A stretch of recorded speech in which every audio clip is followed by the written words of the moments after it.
Ya. Beri tepuk tangan sekali lagi buat Tuhan kita yang baik. Kita berdoa sekali lagi yuk. Tuhan terima kasih pagi hari ini, siang hari ini buat kasih setiamu, buat anugerahmu, buat kebaikan yang kau berikan kepada kami Tuhan. Kami percaya hari ini Tuhan firman yang singkat yang akan diberitakan itu Tuhan boleh Tuhan membuat paradigma kami terbuka menjadi baru. Kami berdoa Tuhan apa yang lama selama ini bertahan bercokol di dalam hidup kami. Tuhan yang itu tidak membangun, tidak merubah hidup kami. Hari ini kami mau belajar bahwa berubah itu sederhana, berubah itu mudah Tuhan. Kami percaya Tuhan, kasih karunia-Mu Tuhan cukup buat kami. Urapi hamba-Mu di tengah keterbatasan kata-kata, keterbatasan banyak hal. Tapi kami di tempat ini punya Allah yang tidak terbatas. Allah yang menguasai setiap hidup kami. Terima kasih Bapa, di dalam nama Yesus kami berdoa, kami ucap syukur. Siap kita yang mengasihi Tuhan katakan. Amin. Bapak Ibu coba lihat kiri kanan dulu, pandang dan kasih selamat, kasih ucapan sesuatu, jangan bilang begini, lu keren hari ini. Nggak mau, saya nggak mau, itu biasa. Apalagi kata-kata di gereja, lu luar biasa. Wih, itu terlalu biasa. Bapak Ibu lihat kacamatanya bagus, bilang gini, kacamata lo keren bro. Wah, bajunya keren, katakan, baju lo keren bro. Coba bangkit berdiri dulu semuanya, bangkit berdiri. Ya, wih, coba lihat, pandang, baru puji. Ini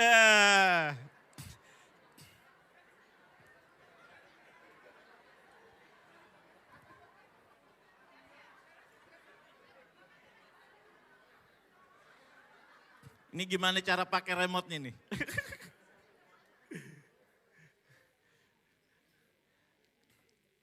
Oke, saya mau tanya, siapa yang udah dapat pujian pagi hari ini? Bilang apa tadi sama teman di depan Anda? Makasih atau senyum-senyum? Pasti cuma senyum-senyum. Kok ini terakhir ini. Mari kita pulang, ini slide terakhir.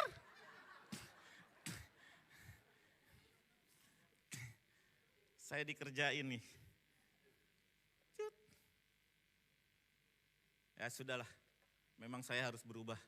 Nah, memang tema kita hari ini tentang perubahan ya, berubah, bilang sama sebelahnya, berubah. Berubah itu gampang atau mudah? Enggak ada pilihan ya. Banyak orang berkata berubah itu sulit, siapa bilang yang sulit tuh yang enggak berubah. Berubah itu harusnya gampang, kenapa? Mempertahankan sesuatu kebaikan, sesuatu kebenaran enggak mudah. Tetapi berubah dari baik kepada yang lebih baik harusnya lebih mudah. Karena kenapa? Karena pada dasarnya sifat manusia itu berubah. Mau difoto? Thank you. Saudara, pada dasarnya sifat manusia itu berubah. Jadi saudara pasti mudah berubah. Yang susah itu kalau nggak berubah, karena itu sifatnya Tuhan. Tanya sebelahnya, lu udah jadi Tuhan belum? Kalau udah jadi Tuhan memang susah berubah, makanya lagu viral tuh, Tuhan Yesus tidak berubah. Jangan bilang, demikian saya. Enggak, kita harus berubah. Yang enggak berubah Tuhan aja, setuju? Tapi ada banyak orang sering mendengar kata-kata seperti ini. Gue heran nih dari dulu nih orang enggak berubah. Kalau ngomong nyakitin aja terus. Wih pedes kalau ngomong. Enggak tahu, dia ngomong sambil lempar cabai atau apa saya enggak tahu. Pokoknya pedes lah kalau ngomong. Dan kalau ngomong enggak peduli siapapun pasti orang terluka. Itu terjadi dan banyak digunakan untuk kesempatan memiliki alasan-alasan untuk tidak berubah. Oh, istri saya emang begitu kalau ngomong, sejak kecil begitu. Karena keluarganya seperti ini, keluarganya dilahirkan dari seperti ini. Dia udah dilatih seperti ini, dia sudah diajar seperti ini. Enggak berubah-berubah. Dengar, selama dia bukan jadi Tuhan, dia pasti bisa berubah. Pasti. Jangan jadi kebanggaan ketidakberubahan kita. Apalagi ketidakberubahannya karena yang harus dirubah. Kalau belum sampai berubah juga ikut SPK, kelas dasar. Belum berubah juga ikut ESC. ESC nggak berubah juga ikut LBC. LBC nggak berubah juga. Ini sebenarnya orang ini, orang atau bukan? Lah iya, kalau dia manusia dia pasti berubah. LTC aja sekarang namanya udah berubah. LBC udah berubah jadi LTC, betul? Jangan sampai namanya berubah-berubah kita nggak berubah. Ngeri saudara. Nah ini berubah. Kita mau berubah, kenapa berubah? Nah dasarnya firman Tuhan pada pagi hari ini, tadi belum firman, baru pembukaan. Nah jadi dasarnya adalah bicara bahwa berubah itu mudah, bilang mas sebelahnya, berubah itu mudah. Nah yang bikin sulit itu adalah bagaimana setelah berubah nantinya. Nah kita buka ayatnya dalam Kisah Para Rasul 1 ayat ke-8, ini ceklekin sendiri ya, oh iya bagus, keren. Kisah Rasul 1 ayat 8, yang udah dapat bilang amin. Cari dulu baru bilang amin. Nah kalau udah gak dapat ya lihat aja layar ya. Oke baca sama-sama pakai suara manusia. 2, 3 mulai. Tetapi kamu akan menerima kuasa kalau Roh Kudus turun. Dan kamu akan menjadi saksiku di Yerusalem dan di seluruh Yudea dan Samaria dan sampai ke ujung bumi. Kita sepakat dulu bahwa ketika Roh Kudus turun kita harus menjadi saksi. Nah saudara pada waktu itu Roh Kudus sudah turun. Dan murid-murid Tuhan Yesus langsung menjadi saksinya Tuhan. Tapi untuk menjadi saksinya Tuhan gak mudah. Banyak sekali hambatan, banyak sekali tantangan. Petrus Yohanes lagi memberitakan Injil Tuhan, mereka diancam, dikecam, dan dilarang untuk memberitakan Injil dan kebaikan Tuhan. Dilarang untuk memberitakan bahwa Yesus sudah mati bangkit menjadi penebus. Itu sudah dilakukan, tapi para pemimpin-pemimpin, para imam-imam besar, kepala rumah gereja, mereka melarang jangan sampai kamu memberitakan lagi. Dan akhirnya Petrus Yohanes menjadi takut karena semakin keras dikecam. Nah saudara, apa yang dilakukan oleh Petrus Yohanes? Saya singkat aja ceritanya, mereka datang kepada teman-temannya. Inilah kenapa kita butuh teman-teman. Kenapa kita butuh komunitas? Tanya sebelahnya, sudah masuk komunitas? Nah, bukan kopi komunitas, ini komunitas yang benar. Ya, saudara, pada waktu itu Petrus Yohanes ketemu dengan murid-muridnya, teman-temannya, seperjuangannya. Berdoa, minta tolong. Kenapa? Karena dia sudah diancam. Dan mereka berdoa. Saudara, mereka berdoanya gini. Dan sekarang ya Tuhan, lihatlah bagaimana mereka mengancam kami. Dan berikanlah kepada hambamu keberanian untuk memberitakan firman. Ulurkanlah tanganmu untuk menyembuhkan orang. Dan adakanlah tanda-tanda dan mujizat-mujizat oleh nama Yesus, hambamu yang kudus. Saudara, tujuan dari Roh Kudus adalah untuk berita firman Tuhan diberitakan. Saudara, ketika mereka dipenuhi dengan Roh Kudus, mereka enggak berbahasa roh. Tetapi kalau di ayat selanjutnya, saudara, di ayat selanjutnya, dan ketika mereka sedang berdoa, goyanglah tempat mereka berkumpul itu. Dan mereka semua penuh dengan Roh Kudus dan mulai memberitakan firman Allah dengan berani. Saudara, ada sebuah perubahan yang dahsyat hari itu langsung sekejap tanpa proses. Yang namanya dari ketakutan ancaman kepada sebuah keberanian. Amin. Kapan itu terjadi? Ketika Roh Kudus turun. Dan kenapa mereka berani? Kalau kita baca ayat sebelumnya, tujuannya untuk mengulurkan tangan kepada yang sakit. Untuk menyembuhkan dan melakukan tanda-tanda dan mujizat-mujizat. Saudara nggak peduli teman-teman mereka seperti apa. Mungkin saudara berkata, Kak, komsel saya mah Kak, aduh susah Kak. Jangankan bikin mujizat. Saudara, ketakutan masih, di sini masih ada yang takut. Angkat tangan, takut kecoa? Enggak takut. Saya sering ketemu sama anak wanita. Kamu takut kecoa enggak? Enggak, cuma geli, sama. Itu takut. Saudara, dan lagi mereka berdoa, berkumpul. Saudara, Alkitab mengatakan rumahnya goyang, saudara. Wih, ketika Roh Kudus rumahnya goyang, ini bukan karena banyak kecoa berterbangan, saudara, bukan. Mereka sedang dilawat oleh Tuhan. Mereka sedang mengalami Tuhan. Gak peduli mereka sedang ketakutan atau mengalami apapun juga. Tetapi ketika Allah melawat, saudara, ada sebuah perubahan yang baru. Saudara, kalau saya pandang teman-teman komsel saya tuh ada di sini semua tuh, banyak banget. Teman-teman komsel saya tuh, waduh, kami komsel namanya aja enggak seperti Roh Kudus, saudara. Gak ada. Yang ada juga rokok kudus. Yang menyebabkan gangguan impotensi, serangan jantung, kanker, dan wanita hamil. Ada yang namanya Jisamsu. Ada, saya pinjam dulu namanya ya. Ada. Tuh yang tahu langsung ketawa. Jisamsu itu bukan 2, 3, 4, bukan. Tapi 2 Samsu. Kan Jisamsu, 2 Samsu. Yang satu Samsuardi, satu lagi Samsunah. Mau lihat fotonya? Lucu saudara. Oke, mau lihat? Saya tahu saudara nunggu lucunya. Enggak boleh saudara, pemimpin enggak boleh jadi bahan tertawaan ya, harus kita hormatin. Itu pesan istri saya.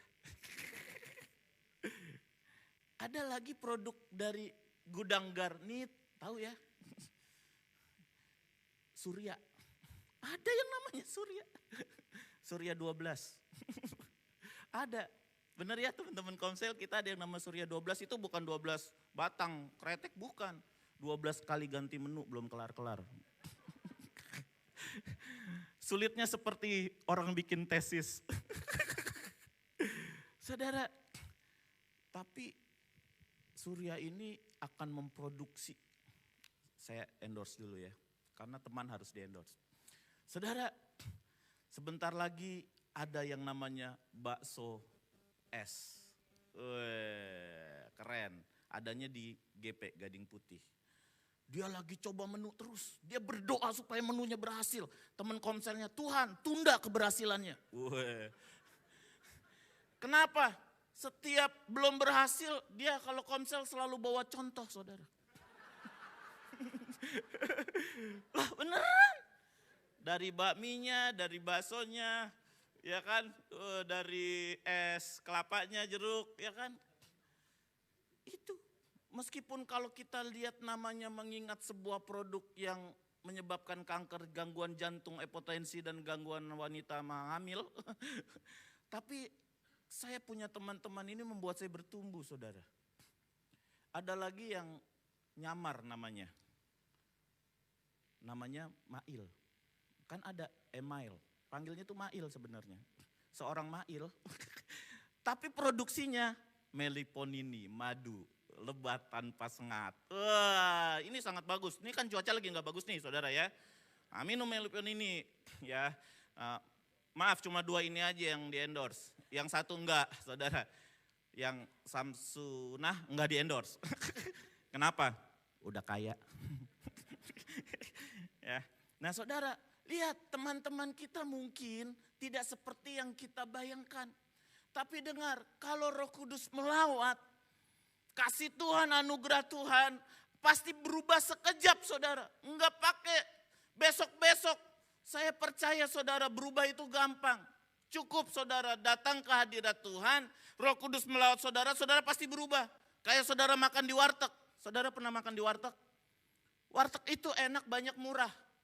Orang Kristen berkumpul di sana. Iya benar, serius. Di mana ada murah, enak, banyak. Waduh. Saudara makan di warteg tahu. Waduh. Keringetan, lari-lari. Bisa langsung. Mbak, ST2. Wah. Tunjuk touchscreen. Cet. Wah.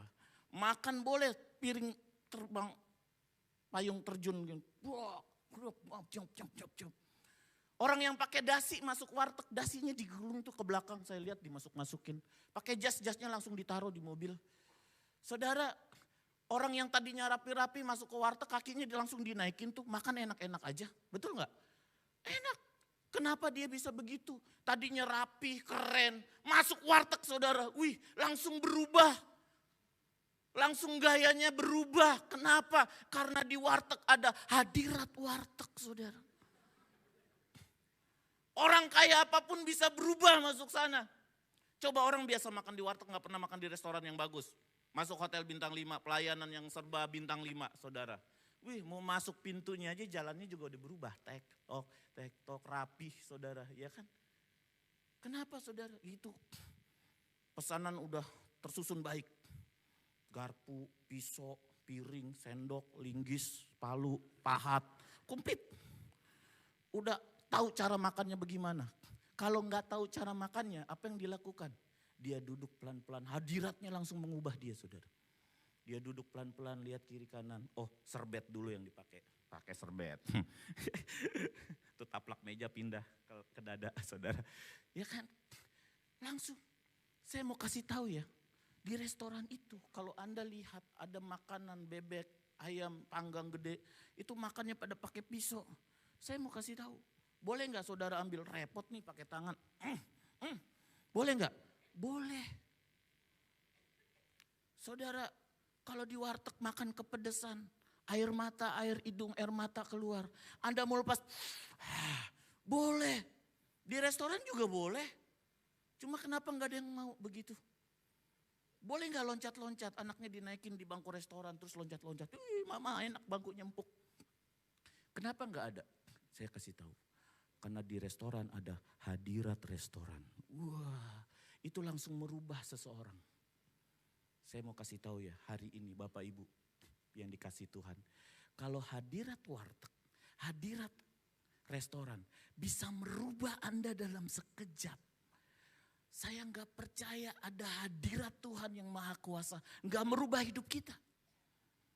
Yang jadi masalah kenapa orang gak berubah-ubah dari kecil sampai melayani sampai besar. Jangan-jangan gak pernah masuk hadirat Tuhan.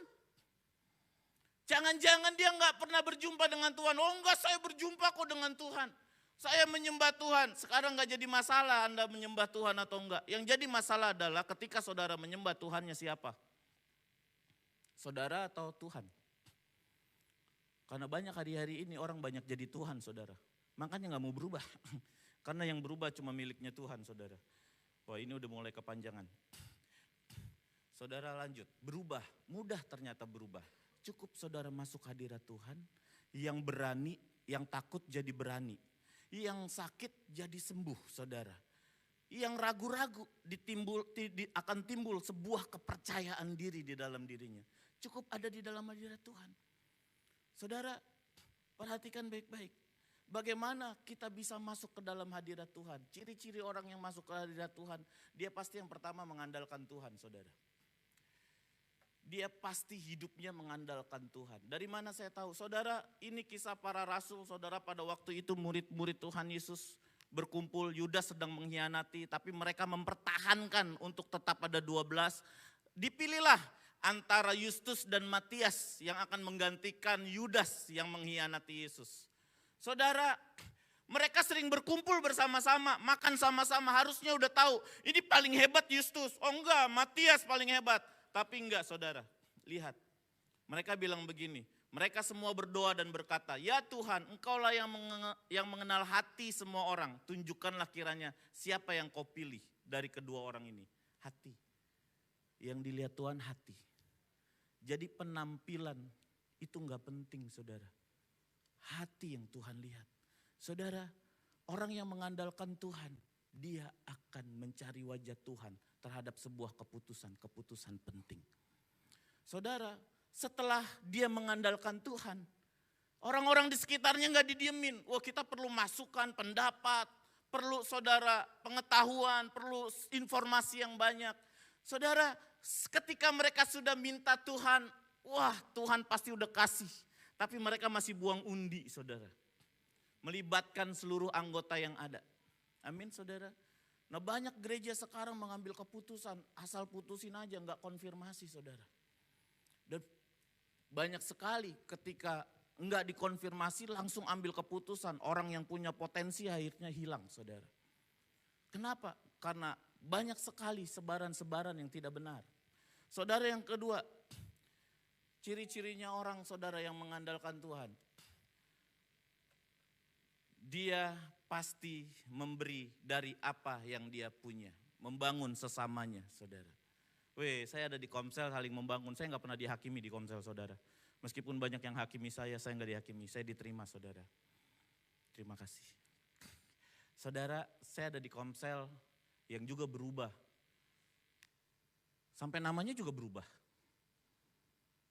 Dari Rainbow, sekarang Hoki. Nama boleh berubah, tapi saya percaya orangnya juga berubah. Amin, saudara. Dan saudara ini cerita tentang orang yang lumpuh, saudara. Lihat baik-baik. Kenapa kita perlu manusia sesama manusia? Lalu orang itu menatap mereka dengan harapan akan mendapat sesuatu dari mereka. Ini Petrus Yohanes ya. Lagi datang saudara, dia ketemu orang yang lumpuh dan Petrus berkata, emas dan perak tidak ada padaku, tetapi apa yang kupunya kuberikan kepadamu. Demi nama Yesus Kristus orang Nazaret itu, berjalanlah. Saudara, terkadang untuk memberi sesuatu kepada sesama, enggak harus uang bentuknya saudara. Tuhan enggak perlu uangmu, Dialah sumber berkat hidupmu. Tuhan enggak perlu kekayaanmu, enggak. Karena kekayaan datangnya dari Tuhan, tapi dengar baik-baik, pekerjaan Tuhan. Pekerjaan di gereja perlu uangmu. Saudara, sahabat suka perlu uangmu. Karena ini pekerjaan Tuhan saudara. Yang dipercayakan sama gereja. Tuhannya gak perlu karena dia yang berkat. Justru saudara lagi mau memberi sahabat suka. Saudara minta izin Tuhan, saya mau kasih berapa ya Tuhan. Minta izin dulu karena itu punya Tuhan. Saudara, saya percaya. Saudara, Tuhan pakai uang kita, pakai hidup kita untuk menjadi berkat bagi sesama. Dan Tuhan selalu menggunakan hal-hal yang di luar pikiran kita. Saudara, perhatikan baik-baik. Ketika Petrus, Yohanes memberitakan Injil Tuhan, dia ketemu orang-orang saudara yang semuanya membutuhkan pertolongan. Dan rata-rata yang membutuhkan pertolongan orang-orang sakit, saudara. Dan ternyata sakit diizinkan Tuhan, bukan untuk membalas kita, bukan untuk mencobai kita, melukai kita, bukan. Saudara, ketika ada orang yang buta matanya sejak lahir, murid-murid Tuhan bertanya sama Tuhan, padahal harusnya murid-murid Tuhan gak boleh tanya gitu. Dia udah tahu Tuhan seperti apa, sifatnya seperti apa, makan sama Tuhan, bareng-bareng sama Tuhan, minum bareng Tuhan, mungkin ke WC aja yang gak bareng-bareng sama Tuhan. Saudara, pada waktu itu Yesus ketemu orang yang buta matanya sejak lahir. Murid-muridnya bilang, Tuhan siapa yang bersalah? Diakah bersalah atau orang tuanya berdosa? Saudara, Tuhan bilang begini, bukan karena dosa, bukan karena kesalahan, kira-kira gitu. Tetapi mujizat Tuhan, kebenaran Tuhan, kemuliaan Tuhan harus dinyatakan oleh orang itu. Saudara, perhatikan gak saudara? Mujizat Tuhan sering terjadi di tengah kemuliaan. Minggu lalu Kak Billy juga mengalami mujizat Tuhan ya saudara. Dia cerita 60 berapa tahun yang lalu, 63 tahun. Udah divonis, hidupnya gak lama. Tapi saudara, mamanya bawa dia ke hadirat Tuhan. Berubah gak? Berubah, jadi sembuh. Sampai sekarang sehat, puji Tuhan saudara. 2 minggu yang lalu, Cilinda, suaminya sakit, dibawa kepada Tuhan, sembuh. Saudara, saya mau bilang, ini gereja Tuhan ini di tempat ini. Tuhan sedang ingin bawa kesembuhan demi kesembuhan terjadi. Amin saudara. Yang sakit, yang takut saudara, pasti akan mengalami sesuatu yang besar. Saudara, lanjut. Saya juga habis mengalami sebuah kesaksian yang luar biasa. Ini papa mertua saya saudara. Saya beberapa bulan yang lalu anak saya bertobat, terima Tuhan Yesus setiap hari Minggu, hari Sabtu, hari Jumat saudara saya harus antar dia. Dari mulai komsel, pemuritan, saudara SPK. Waduh capek saudara bener, tungguin dia, nongkrong di parkiran gereja saudara, tungguin dia selesai ibadah. Sampai akhirnya dia dibaptis. Saya pikir udah selesai, saatnya yang lain. Papa mertua diajak ke gereja mau saudara. Pada tanggal 15 Januari ini tahun ini saudara, dia diajak. Kenapa diajaknya ke industri di Abalov? Karena ada Mandarinnya di sana saudara. Istri saya pagi-pagi begini udah 2 kali ibadah saudara. Ke Mandarin dulu baru ke sini. Saudara, meskipun setiap bahasa Mandarin kami mendengarnya bahasa roh, ya gak apa-apa saudara. Yang penting kami antarlah orang tua kami. Karena Tuhan izinkan saudara. Saudara, papa saya mulai ikut SPK, mulai ikut pendalaman Alkitab. Lebih bagus dari saya ini saudara. Dan satu permintaan dia bilang begini saudara, dia lagi berobat jalan saudara. Satu kali dia bilang begini, Supri kamu kenal gak itu? Welcomernya saudara, welcomer di Mandarin sana. Saya gak terlalu kenal Pak, tapi saya tahu siapa dia. Dia teman pelayanan saya. Wih, itu orang sakti katanya. Wih, dia lebih sakti dari guru papa. Wih, saya baru tahu papa saya punya guru. Udah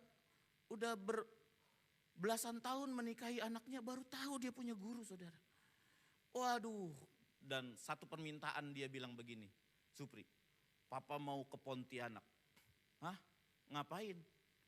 Papa mau kasih tahu saudara-saudara sama leluhur bahwa papa udah ikut Kristus. Wah, saya semangat nganterinnya saudara ya. Tapi saudara, apa yang terjadi pada tanggal 6 Februari malam saudara, papa saya kena serangan stroke ringan.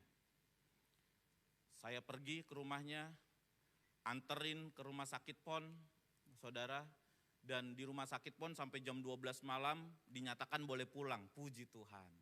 Pulang saya jam 12 malam. Sampai di rumah pas besok paginya nganterin anak sekolah, istri saya telepon. Cherry, wah dia panggil saya Cherry.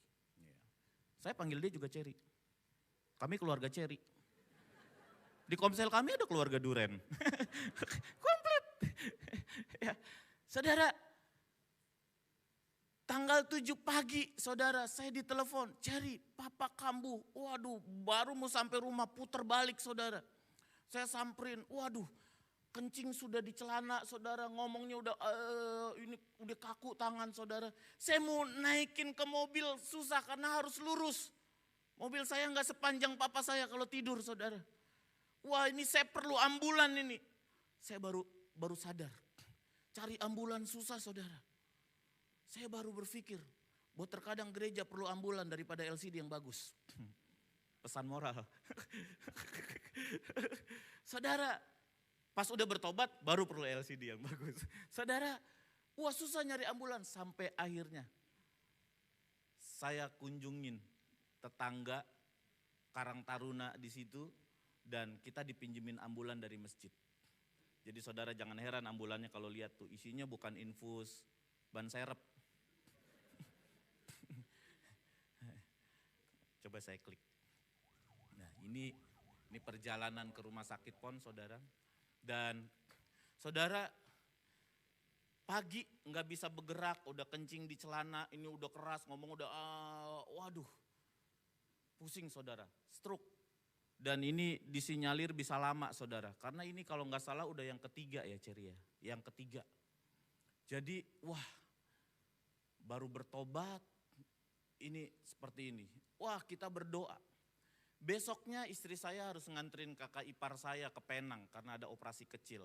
Waduh bisa apa enggak ya? Wah kita berdoa. Saudara apa yang terjadi saudara? Yang terjadi adalah welcomer-nya itu saudara yang berbahasa roh itu. Telepon kakak ipar saya. Boleh enggak saya doain papa? Boleh, kita video call ya. Wah pakai video call didoain. Saudara, sore harinya saudara, ini mujizat terjadi. Papa saya bisa angkat tangan, bisa dengerin suara, ini stroke paling cepat pulih saudara. Dan bisa dengerin suara, dan bisa nyautin dan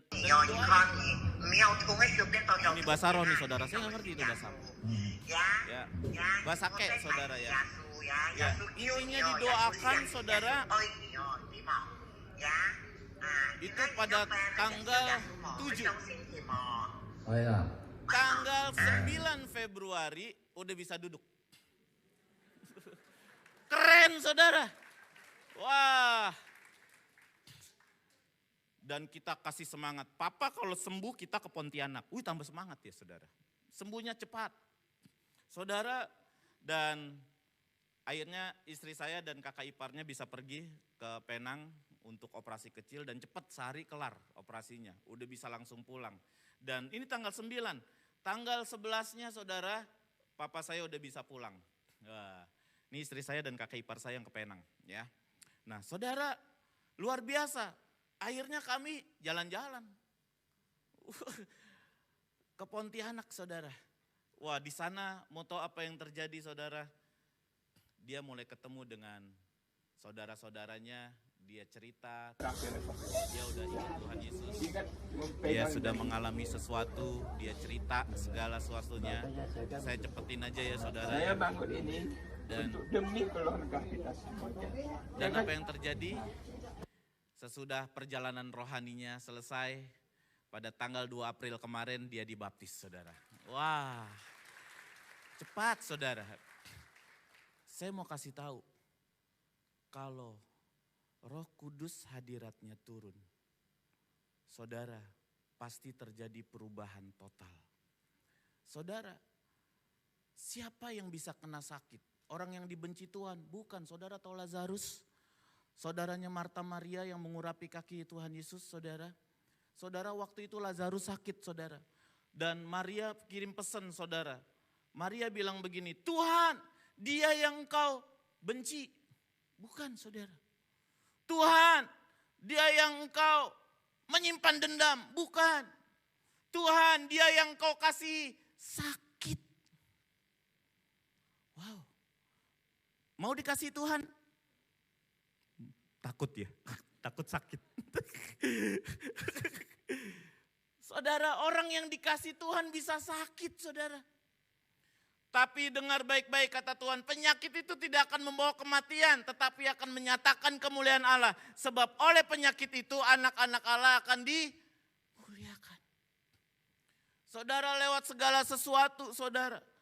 Kalau Kak Billy sakit, divonis berapa bulan lagi hidup, mamanya bawa dia ke sebuah KKR, disembuhkan sampai hari ini. Kalinda suaminya sakit, disembuhkan. Satu kali saya habis dari khotbah di Zil, oh itu berarti 3-4 tahun yang lalu, iya kan? Karena saya mulai gak kepake. Saudara, habis khotbah di Zil sama istri saya diajak makan. Oh gak salah di 212 ya, kalau gak salah ya, gak boleh sebut nama ya, boleh lah.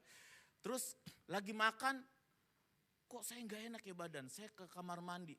Pas habis dari kamar mandi masuk, Kak Supri kenapa mukanya pucet katanya. Waduh sakit saudara.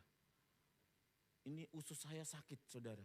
Dan waduh nggak bisa setir. Akhirnya mau diantrin saya bilang nggak apa-apa, istri saya yang setir. Nah istri saya setir, saudara pulang sampai di rumah besoknya saya ronsen. Gak ronsen, USG itu malahan saudara. Supaya lebih ketahuan. Ternyata saudara, di usus ada masalah saudara. Dan hasil dari USG itu saya posting di Facebook. Dan banyak orang kasih selamat di Facebook. Dikira istri saya hamil. Makanya jangan suka ngejas orang saudara. Baru kali itu orang sakit dikasih selamat. Merasa saya waduh pusing saudara. Dan itu saya mau pelayanan saudara waktu itu ke Papua. Dan waktu itu dokter bilang begini, harus segera operasi, bikin jadwal. Kalau enggak bisa tiba-tiba sakit lebih berbahaya. Bisa 3 hari, 4 hari sakit. Waduh, pelayanan seminggu lagi. Saya nekat saudara, udah Tuhan sembuhin Tuhan. Tuhan sembuhin, 2 hari gak sakit, 3 hari gak sakit, 4 hari gak sakit, seminggu gak sakit, berangkat Papua. Gak sakit, sampai hari ini. Itu yang ganggu usus saya juga gak tahu kemana perginya saudara. Dan puji Tuhan saya disembuhkan saudara. Dan kuasa Tuhan terjadi. Dan melayani bebas saudara meskipun pertama kali naik pesawat takut-takut. Waduh sampai di Papua udah tanya rumah sakit di sini terdekat di mana. Loh iya untuk jaga-jaga saudara. Saudara tapi dengar baik-baik. Saya percaya gereja ini sedang Tuhan bawa ke area hadiratnya Tuhan yang membawa kesembuhan saudara. Kesembuhan bukan dari penyakit saudara. Nyimpan dendam, nyimpan iri saudara yang tidak bisa saudara berubah, takut untuk dirubah. Saya percaya hari ini Tuhan akan sanggup rubah saudara. Untuk setiap kita yang masuk ke dalam hadirat Tuhan. Mari tundukkan kepala saudara.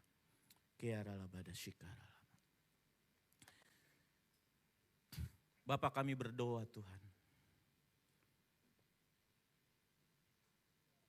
Kami mau masuk ke dalam hadirat-Mu Tuhan. Hari ini Bapak Ibu yang dikasih Tuhan. Saudara-saudara yang dikasih Tuhan. Kalau mungkin hari ini engkau mengalami sakit hati. Sesuatu yang mengganjal hidupmu. Maukah engkau disembuhkan Tuhan hari ini? Tuhan buat mujizat kepada jemaat-jemaat di tempat ini. Tuhan buat mujizat kepada pemimpin-pemimpin di tempat ini. Dan saya percaya kalau kesaksian demi kesaksian minggu lepas minggu, mujizat Tuhan dinyatakan lewat sakit penyakit, ada kesembuhan terjadi. Pengalaman-pengalaman lalu terjadi kesembuhan. Saya percaya Tuhan yang sama juga akan menolong saudara. Intinya kita masuk hadirat Tuhan, berubah, kita berubah dan Tuhan yang akan mengubah hidup kita. Yang sakit akan disembuhkan. Yang sakit akan disembuhkan. Yang menyimpan luka Tuhan akan pulihkan.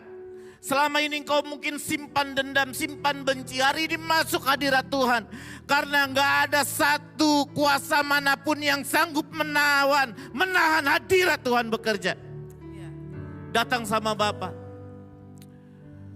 Berapa banyak engkau yang mau masuk hadirat Tuhan setiap hari? Saudara, orang yang disembuhkan oleh Petrus dan Yohanes, dia adanya di pintu gerbang gereja, saudara. Di dalam bait Allah. Sekalipun di rumah Tuhan, orang membutuhkan orang lain untuk saling berdoa. Orang membutuhkan orang lain untuk saling memulihkan. Hari ini saudara yang dikasih Tuhan, berapa banyak kamu sembuh pagi hari ini? Tuhan, mungkin yang sakit bukan saudara, papa saudara, mama saudara. Dengar baik-baik, Tuhan akan nyatakan kemuliaan, kesaksian demi kesaksian akan terjadi lewat penyakit itu. Amin. Yang jelas maukah saudara masuk hadirat Tuhan, membawanya seperti Mama Kabili membawa Kabili kepada hadirat Tuhan. Hari ini kita perlu langkah untuk kita masuk ke dalam hadirat Tuhan. Berapa banyak kau yang mau disembuhkan? Taruh tangan kirimu di dadamu. Mungkin kau punya beban untuk saudaramu, orang tuamu, kakakmu, adikmu, papa mamamu. Tuhan, mereka masih menyimpan sakit. Kesaksian demi kesaksian kau telah dengar. Saya percaya terjadi sama Tuhan. Sama terjadi. Datang sama Bapa. Datang sama Bapa. Mari kita bangkit berdiri bersama-sama.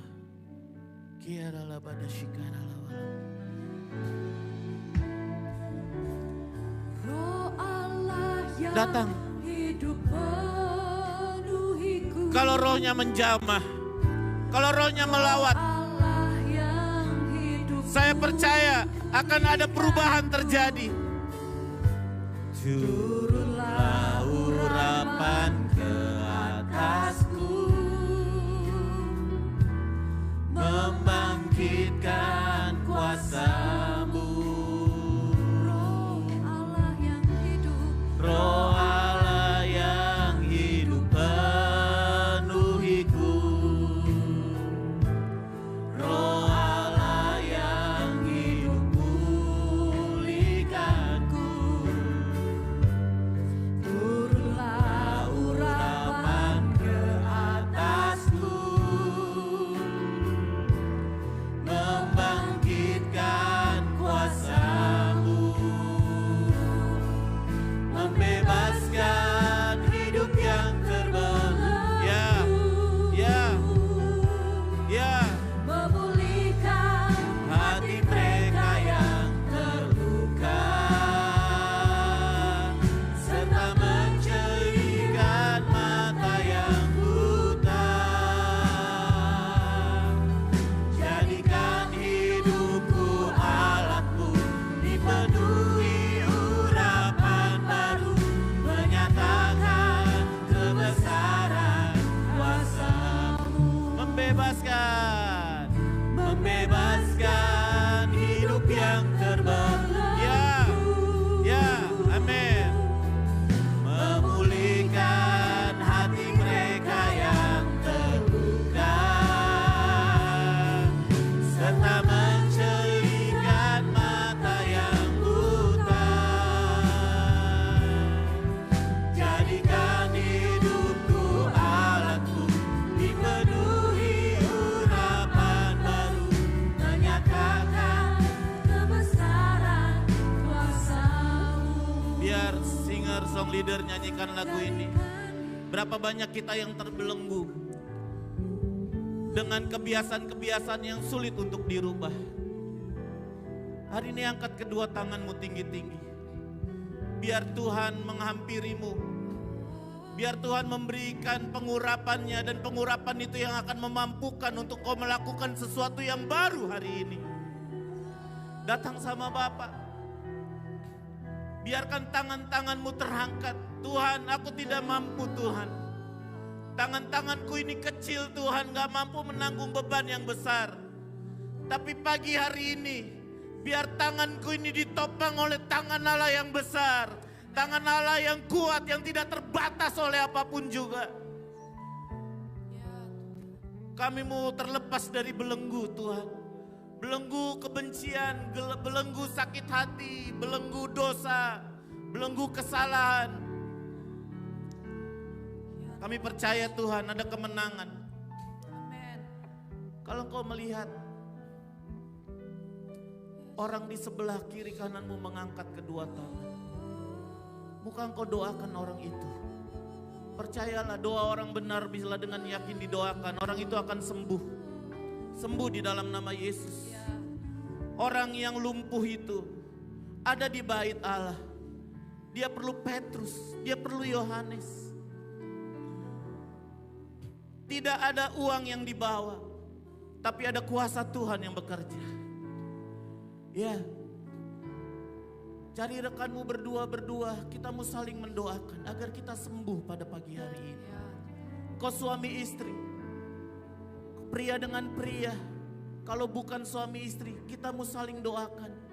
Tuhan, aku mau masuk hadirat-Mu. Ada keluargaku yang sakit, ada sahabatku yang sakit, ada orang-orang yang sakit Tuhan, yang perlu aku. Terima kasih Tuhan. Sembuhkan kami Tuhan, sembuhkan Bapa.